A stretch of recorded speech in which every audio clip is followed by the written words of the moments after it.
नमस्ते।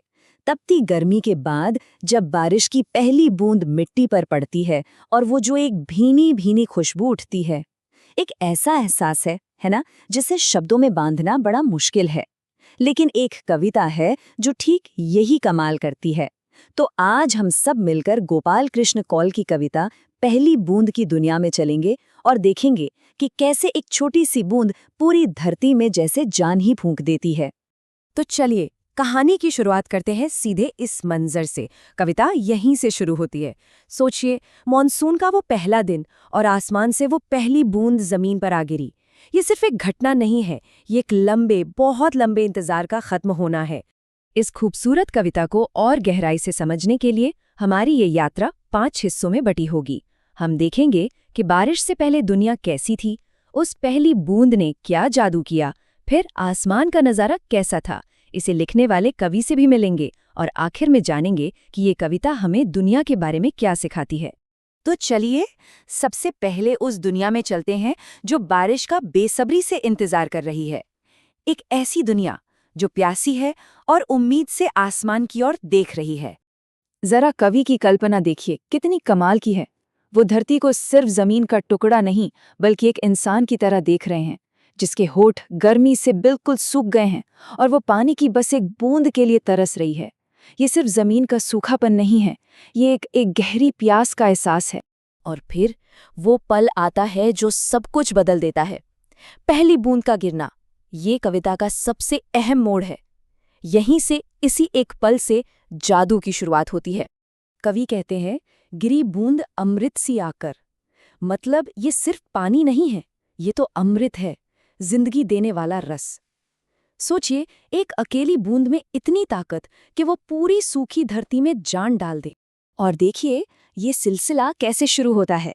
जैसे ही बूंद गिरती है, मिट्टी के अंदर से एक नन्हा सा अंकुर नई जिंदगी की अंगड़ाई लेते हुए बाहर निकल आता है। ये दिखाता है कि जिंदगी बस एक सही मौके का, उस पहली बूंद का ही इंतजार कर रही थी। और ये खुशी सिर्फ उस एक अंकुर तक नहीं रहती, अरे पूरी धरती झूम उठती है।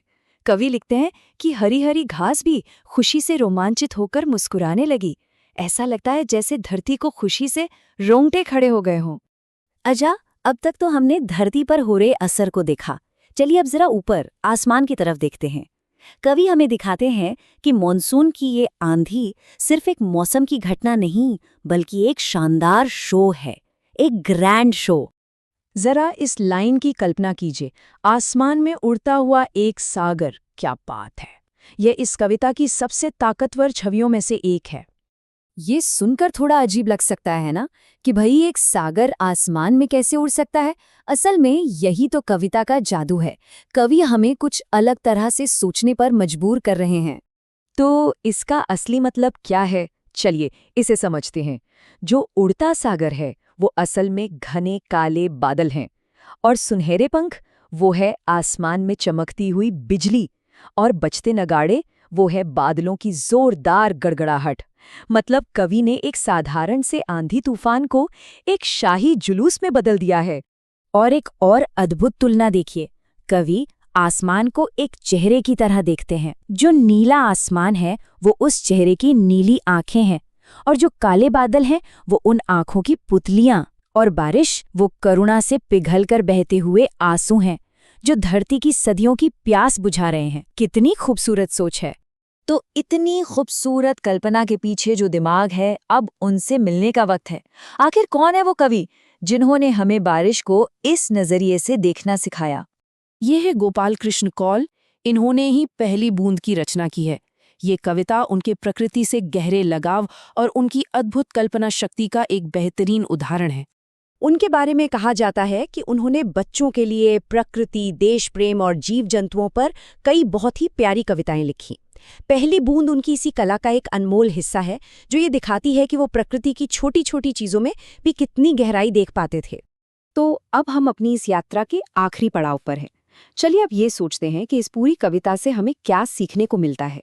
तो सबसे जरूरी बात यह है कि कविता हमें दुनिया देखने का एक नया चश्मा देती है। जो हमारे लिए शायद सिर्फ एक आम बारिश हो सकती है, वो कवि की नजरों से एक जश्न है, एक महाकाव्य है, जहां धरती और आसमान दोनों हिस्सा ले रहे हैं। ये कविता हमें याद दिलाती है कि हमारे आसपास की दुनिया जादू से भरी हुई है, बस उसे देखने वाली नजर चाहिए।